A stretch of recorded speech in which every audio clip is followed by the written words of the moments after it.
la columna vertebral pues tampoco tiene mayor complicación. Acá que vamos a observar en la columna vertebral, que está conformada por 7 vértebras cervicales, esta parte que serían las cervicales, después vienen 12 torácicas y después siguen 5 lumbares. Después el sacro, que son 5 vértebras fusionadas, después el coxis, que son también 4 vértebras fusionadas.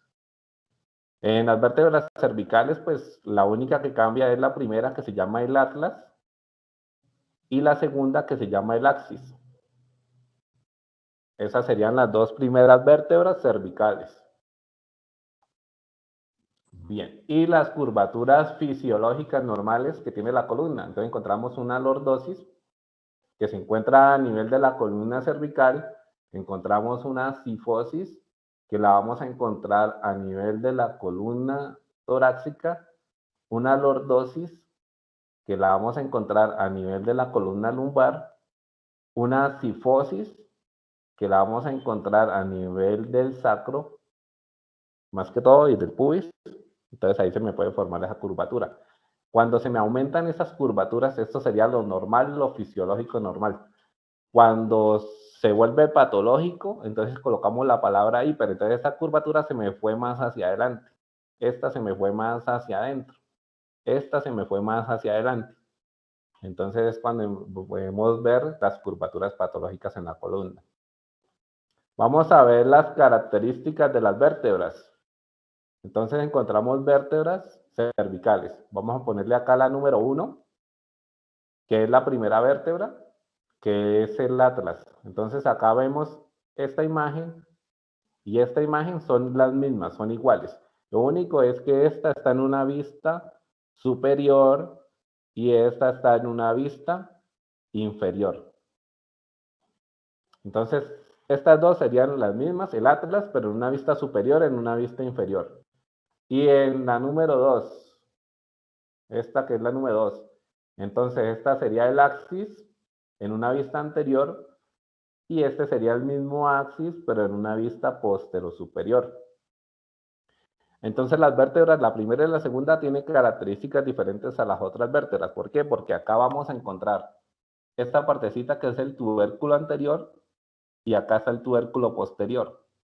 En la tercera vértebra hacia adelante vamos a encontrar apófisis espinosas, entonces que reemplazan lo que es el tubérculo posterior. Igual en esta vista pues también vamos a observar los tubérculos y vamos a observar los arcos. Entonces este sería el arco anterior y este como está en la parte posterior pues sería el arco posterior. Todo esto que está acá sería el arco. Esto sería el arco. Este sería el arco posterior. Acá estaría el arco anterior. Y acá es donde vamos a encontrar la cara articular superior para la masa lateral para los cóndilos del hueso occipital. Entonces, si se acuerdan, cuando vimos el hueso occipital, yo le mostré los dos cóndilos que tiene el hueso occipital. Acá es donde se me van a venir a articular, en la primera vértebra. Y acá abajo vamos a encontrar la cara articular inferior para la masa lateral del axis. Entonces acá, esta cara articular inferior de la primera vértebra es la que se me va a articular acá. Acá en esta partecita, acá, en la cara articular superior para el axis. Entonces las vértebras lo que va a hacer es que se van a superponer unas con otras para formar lo que es como tal la columna vertebral. Acá encontramos en esta parte la primera y la segunda vértebra. ¿Cómo es que se me vería cuando ya están articuladas? Ahora vamos a estudiar el número 2, que corresponde al axis. Entonces, en una vista anterior vamos a ver que en el axis encontramos un diente y solo lo vamos a encontrar en el axis. Ninguna otra vértebra va a tener ese diente. Vamos a encontrar acá un cuerpo. El cuerpo también lo vamos a encontrar de acá para abajo en todas las vértebras, pero ese cuerpo pues va a ser muy diferente. ¿Por qué? Porque en las vértebras cervicales el cuerpo es muy pequeño y si lo comparamos con las vértebras lumbares, ese cuerpo pues ya va a ser de mayor tamaño. Y pues ya me empiezan a aparecer las apófisis espinosas en la segunda vértebra. Acá vemos en el axis tiene apófisis espinosa.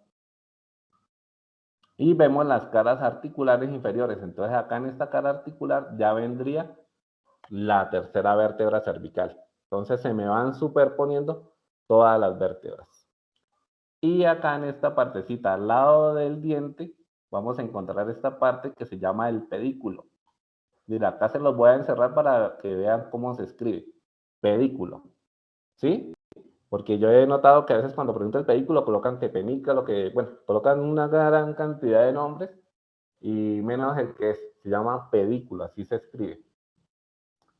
Bueno, esas serían las partecitas, las principales partes que vamos a encontrar en la primera y en la segunda vértebra cervical. Ahora vamos a ver las vértebras cervicales. Entonces esta sería la tercera y la cuarta vértebra.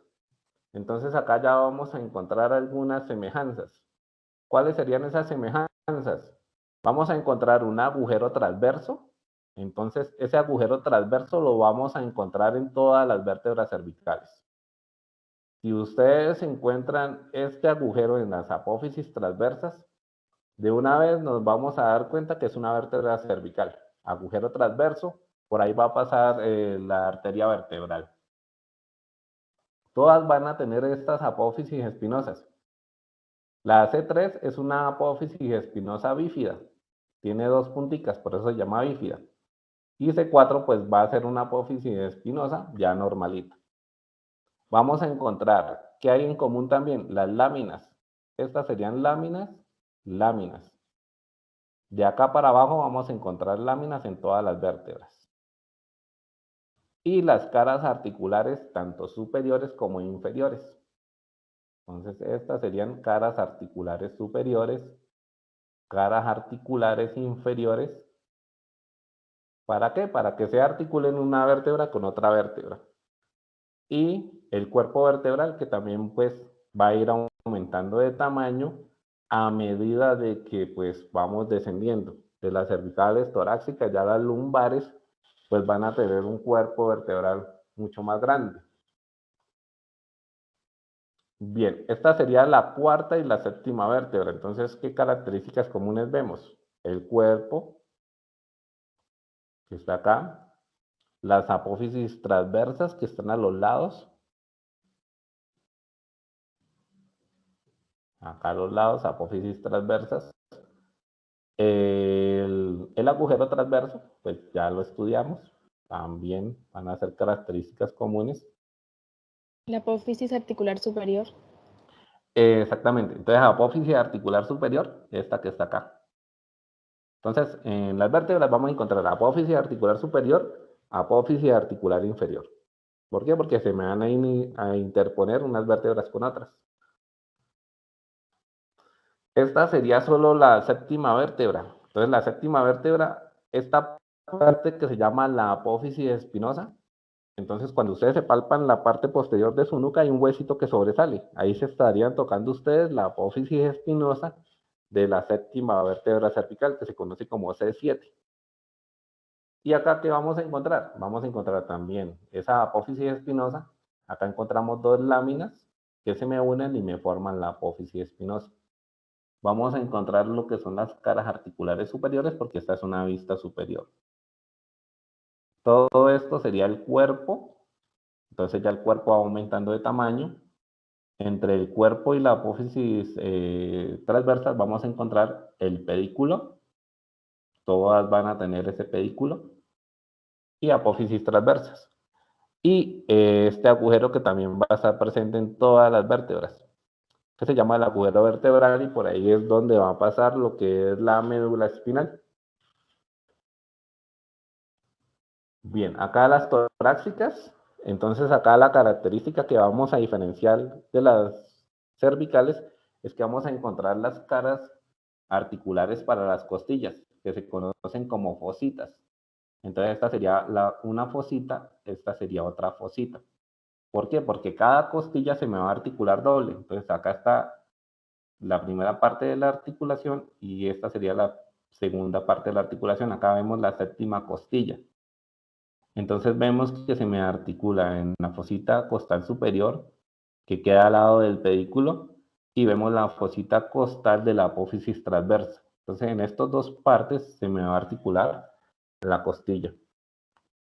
Y pues vamos a encontrar que va a tener las mismas características de las cervicales. Vamos a encontrar esto que sería un cuerpo, pues ya sería un poquito más grande, el agujero vertebral, las apófisis transversas, pues que ya están más definidas, y encontramos la apófisis espinosa.